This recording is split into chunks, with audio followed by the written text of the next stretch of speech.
आज हम एक्सरसाइज 5 भी करने जा रहे हैं, इसको देखेंगे। मल्टीपल चॉइस क्वेश्चंस हैं। Choose the correct options in each of the following. आपको हर एक में से करेक्ट ऑप्शन को चूज़ करना है। इसका क्वेश्चन नंबर 1 है। क्वेश्चन नंबर 1 लिखा हुआ है -5 और ये पावर इसकी 4। इसको सॉल्व करना है आपको, बिल्कुल सिंप्लीफाई करना है। -5 की पावर 4 है, -5 इंटू -5 इंटू -5 और इंटू -5। हमने इसको 4 टाइम लिख लिया -5 को मल्टीप्लाई करके। ठीक है, इस माइनस से ये माइनस कट जाएगा, इस माइनस से ये माइनस कट जाएगा। 5 5 जा 25, 25 5 जा 125 और 125 5 जा 625। तो फाइनली आंसर आपका 625 आ जाएगा। नेक्स्ट देखिए, सेकंड क्वेश्चन है इसका। सेकंड क्वेश्चन है -3/5 की पावर 5 इज इक्वल टू, ये किसके इक्वल होगा? अगर इसको ओपन करें अच्छे से तो -3/5 मल्टीप्लाई -3/5 मल्टीप्लाई -3/5 मल्टीप्लाई -3/5 मल्टीप्लाई -3/5। मैंने 5 टाइम इसको लिख लिया। इस माइनस से माइनस कट जाएगा, इस माइनस से माइनस कट जाएगा, फिर भी मेरे पास माइनस रहेगा। तो फाइनली मेरा आंसर माइनस में आएगा। 3 3 जा 9, 9 3 जा 27 और 27 3 जा 81 और 81 3 जा 243। ठीक है, 243 आपका ऊपर मल्टीप्लाई करके आ जाएगा, नीचे 5 5 जा 25, 25 4 टाइम ऊपर भी मल्टीप्लाई हमने करा था 5 का, 625 आया था। 625 में 5 का मल्टीप्लाई करेंगे, 5 5 जा 25 कैरी 2, 5 2 जा 10, 10 2 12 कैरी 1, 5 6 जा 30 और 1 31। फाइनली आपका आंसर ये आ जाएगा, करेक्ट ऑप्शन ए हो जाएगा। ठीक है, इसका थर्ड देखिए।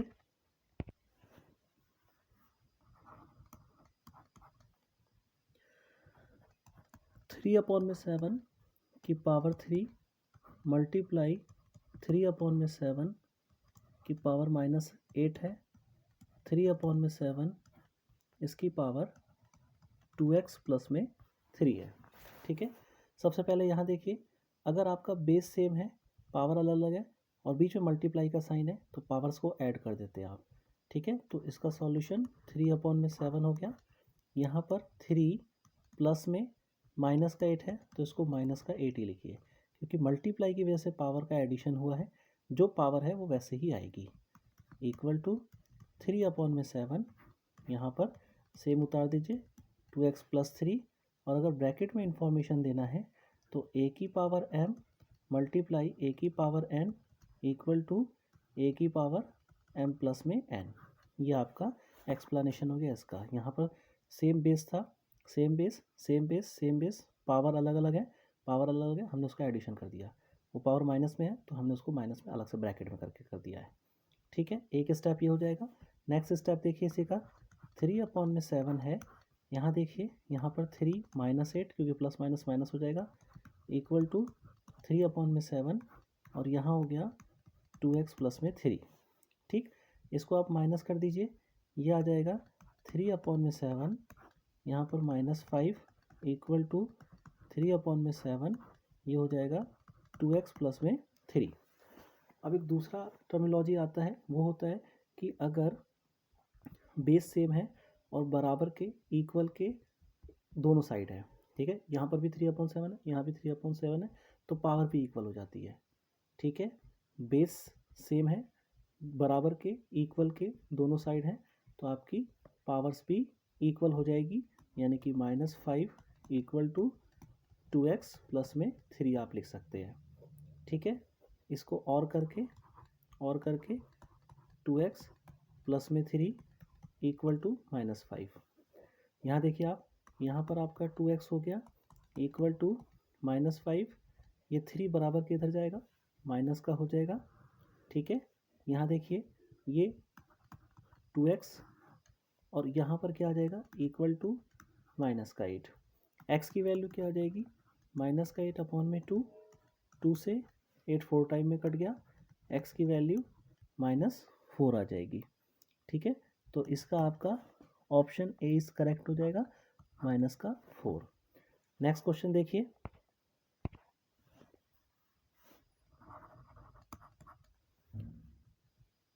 माइनस में 1/3 है, इसकी पावर माइनस में 2 है, ठीक है।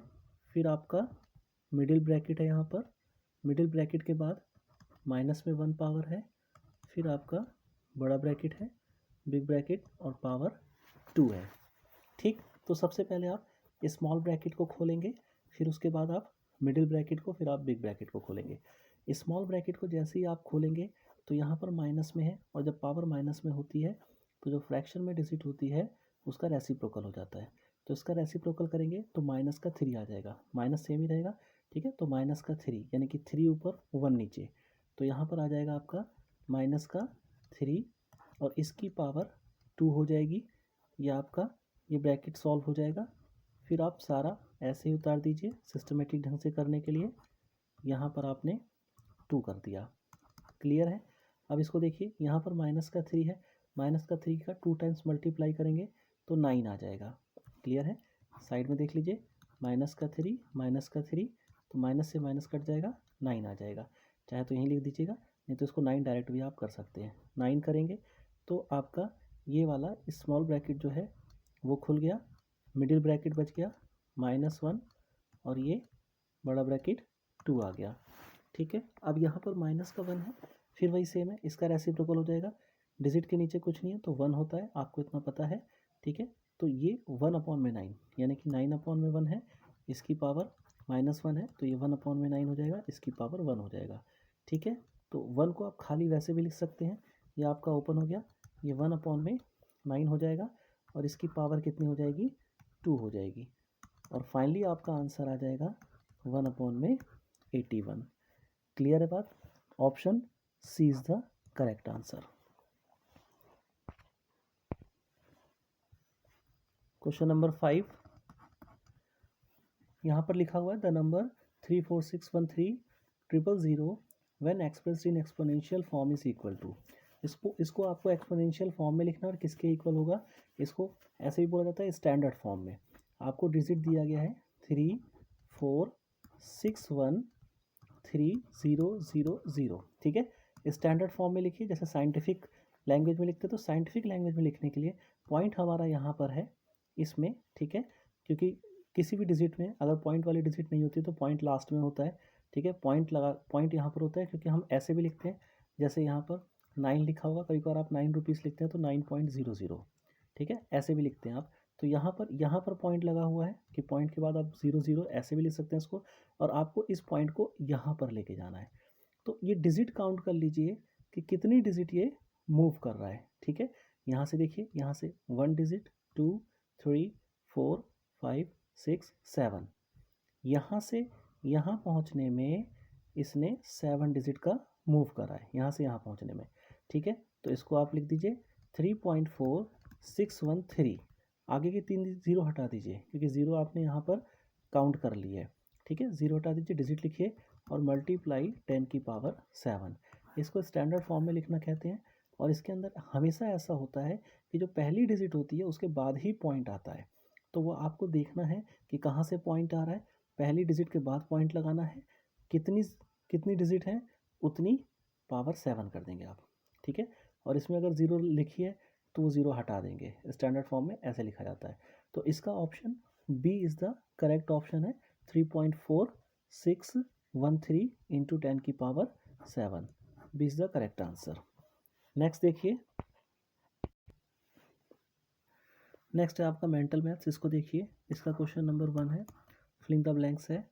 इसका 1 पार्ट देखिए, फर्स्ट पार्ट है in the exponential form x की पावर m है, ठीक है। और ये कह रहा है आगे आपसे x इज कॉल्ड द, तो इसमें x क्या कहलाएगा, x आपका कहलाएगा बेस, ठीक है। ये बेस होती है, ये पावर होती है, तो x बेस कहलाएगा। दूसरा क्वेश्चन देखिए आप, दूसरा क्वेश्चन है कि a की power m equal to a की पावर n है, ठीक है। अब वो कह रहा है कि वी हैव दिस, आपका a की पावर n माइनस m, आपको बताना है इफ़ दे रखा है उसने, और आगे क्या होगा आपको इसमें बताना है कि m और n में से छोटा क्या है। अब देखिए इसको, यहाँ पर m है, यहाँ पर n है। अगर मैं m को बड़ा लेता हूँ, n को छोटा लेता हूँ, सपोज़ मैंने इसको 3 ले लिया, इसको 2 ले लिया, ठीक है। सपोज़ मैंने m की वैल्यू क्या ले ली, 3 ले ली, और n की वैल्यू क्या ले ली मैंने, 2 ले ली, ठीक है। जब मैं m की वैल्यू 3 लूँगा और n की वैल्यू 2 लूँगा, तो जैसे ही मैं इसको सॉल्व करूँगा तो a की वैल्यू 3 माइनस 2 यानी कि a की वैल्यू मेरी 1 आ जाएगी, यानी मेरा आंसर a हो जाएगा, ठीक है। और ये यहाँ पर मुझे क्या चाहिए, 1 अपॉन में a की कोई पावर चाहिए, तो ये पॉसिबल नहीं है। क्लियर है बात, क्योंकि मुझे 1 अपॉन में a की पावर चाहिए, यहाँ a अपॉन में 1 आ रहा है। क्लियर है, ये पॉसिबल नहीं है। अब जस्ट इसका उल्टा देखिए, जैसे अगर मैंने यहीं पर m की पावर 2 ले ली और n की पावर मैंने 3 ले ली, ठीक है। इस बार मैंने n की पावर 3 ली है और n की वैल्यू 3 ली है और m की वैल्यू मैंने 2 ली है। अब देखिए इसको, a है, m की जगह मैंने 2 कर दिया और a है, n की जगह मैंने 3 कर दिया। अब मैं इसको माइनस करूँगा तो a की पावर 2 माइनस 3 और a मेरा किस में आ जाएगा, -1 में आ जाएगा, यानी कि इसे मुझे 1 अपॉन में a करना पड़ेगा। तो यहाँ पर यही हुआ है, 1 अपॉन में a की कुछ पावर है माइनस करके। तो यानी कि इससे आपको ये समझ में आता है कि यहाँ पर n की जो वैल्यू होगी वो बड़ी होगी, m की वैल्यू छोटी होगी। क्लियर है, तो इसका मतलब ये है कि n जो होगा ग्रेटर होगा m से। ये चीज़ ध्यान रखिएगा, n जो होगा ग्रेटर होगा m से। ये हमने एग्जाम्पल लेकर के, पूरा का पूरा ये एग्जाम्पल लेकर के हमने इसको समझ लिया है। ये हमारा एग्जाम्पल है, ठीक है। और ये आपका आंसर है कि n बड़ा क्यों है और m छोटा क्यों है। क्योंकि अगर m बड़ा होता तो नीचे जो है इसमें क्या होता कि बिल्कुल होल नंबर में आता ये, ठीक है। समझ में आ रही बात मेरी, कि आपका ये होल नंबर में आएगा अगर m बड़ा होगा। क्योंकि n बड़ा है इसीलिए आपका 1 अपॉन में आ रहा है और यहाँ भी आपका आंसर 1 अपॉन में इसको चाहिए, ठीक है। तो यानी कि इस कहने का मतलब है कि n की वैल्यू बड़ी है, m की वैल्यू छोटी है। नेक्स्ट देखिए, इसी का थर्ड पार्ट देखिए। थर्ड पार्ट कहता है any number to the power 0 is equal to, कोई भी नंबर है अगर उसकी पावर 0 है तो इक्वल होगा 1 के, ठीक है। इसी का फोर्थ पार्ट है the exponential form is also called, exponential form हमेशा क्या कहलाती है, पावर नोटेशन। एक्सपोनेंशियल फॉर्म को हम पावर नोटेशन कहते हैं। फिफ्थ इसका पार्ट है द रेसिप्रोकल ऑफ एक्स की पावर ए, एक्स की पावर ए का अगर हम रेसिप्रोकल करेंगे तो क्या होगा, इज इक्वल टू ऑलवेज, अगर मैं इसका रेसिप्रोकल करूँगा तो 1 अपॉन में एक्स की पावर -a में आ जाएगी, ठीक है। क्योंकि इसी को अगर मैं आंसर लिखता हूँ ऊपर करता हूँ तो एक्स की पावर a हो जाएगी, ये इसका रेसिप्रोकल हो जाएगा, ठीक है। तो ये इसका रेसिप्रोकल होगा और इसने पूछा है कि आपका जो x है वो इक्वल टू किसके होगा, पावर नोटेशन में, तो इसका आंसर -a हो जाएगा, ये -a के इक्वल हो जाएगा, ठीक है। इसी का सेकंड पार्ट देखेंगे।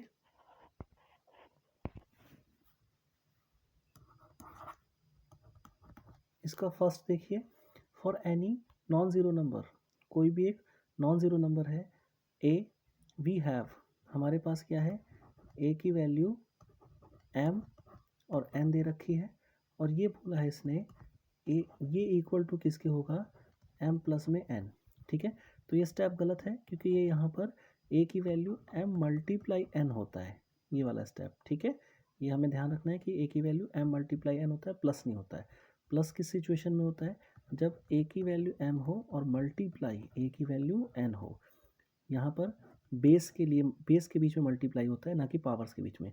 यहाँ पर पावर्स के बीच में मल्टीप्लाई है तो ये इसकी वैल्यू नहीं हो सकती है, इसकी वैल्यू ये होगी। तो ये स्टेटमेंट आपका क्या हो जाएगा, फर्स्ट वाला स्टेटमेंट आपका फॉल्स हो जाएगा, ठीक है। फर्स्ट स्टेटमेंट फॉल्स हो जाएगा। सेकंड देखिए आप, इफ़ ए एंड बी, अगर A and B are non zero numbers then, तब ये आपको दे रहा है ए अपॉन में बी की वैल्यू एम और इसकी वैल्यू n दे रखी है इसने, और यहाँ पर बोल रहा है आपको b अपॉन में a है और इसकी पावर माइनस में mn दे रखा है, ठीक है। अब देखिए इसको लिखेंगे a और b, अभी मैंने बताया कि ये मल्टीप्लाई होती है तो यहाँ पर मल्टीप्लाई कर देंगे mn, ठीक है। mn का आपने मल्टीप्लाई कर दिया और अगर आप बेस को आप रेसिप्रोकल करते हैं, जब आप बेस को रेसिप्रोकल करते हैं तो पावर आपकी माइनस में हो जाती है, ठीक है। ये चीज़ ध्यान रखिएगा, बेस का अगर रेसिप्रोकल पावर प्लस में है तो माइनस में हो जाएगी। क्लियर है बात, तो यहाँ पर भी यही है, यही है, तो ये स्टेटमेंट आपका ट्रू हो जाएगा, सेकंड वाला, ठीक है, स्टेटमेंट ट्रू है। इसी का थर्ड पार्ट देखिए। थर्ड पार्ट है for a non zero number X, X की पावर m और ये इनटू में x की पावर n है is equal to x to the power of mn, यानी कि ये कह रहा है ये इक्वल है x की पावर m प्लस n। ठीक है, तो ये ट्रू स्टेटमेंट है। जब दो डिजिट का मल्टीप्लाई करते हैं और उनका बेस सेम होता है, पावर अलग अलग होती है, तो बेस को लिख करके पावर को हम ऐड कर देते हैं, तो ये स्टेटमेंट आपका ट्रू होगा। ठीक है, इसी का फोर्थ पार्ट देखिए।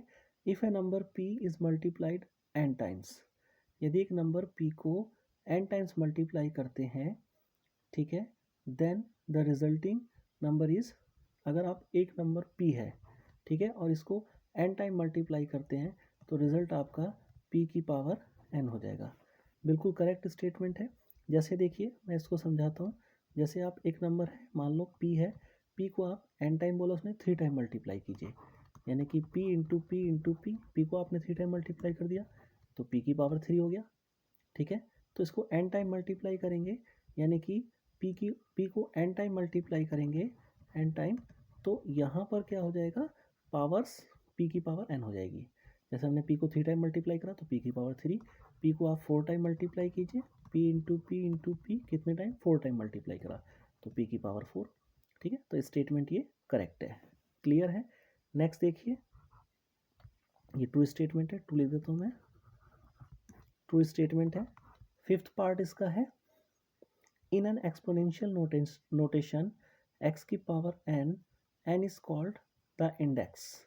ठीक है, तो यहाँ पर देखिए नोटेशन फॉर्म में, एक्सपोनेंशियल नोटेशन में x की पावर n है, तो n आपका क्या कहलाता है, n आपका इंडेक्स कहलाता है। ये बिल्कुल ट्रू स्टेटमेंट है, n आपका इंडेक्स कहलाता है। ठीक है, ट्रू स्टेटमेंट है। थोड़ी चीज़ें याद करने वाली हैं, ये वही याद करने वाली चीज़ है। क्लियर है बात? आई होप सो ये एक्सरसाइज आपको क्लियर हो गई होगी। ठीक है, यहाँ से ये हमारी चैप्टर भी हमारा फिनिश हो गया है। अब हम नेक्स्ट एक्सरसाइज स्टार्ट करेंगे, नेक्स्ट चैप्टर स्टार्ट करेंगे। Thank you. अगर आपको समझ में आता है लाइक कीजिए, सब्सक्राइब कीजिए, शेयर कीजिए। Thank you.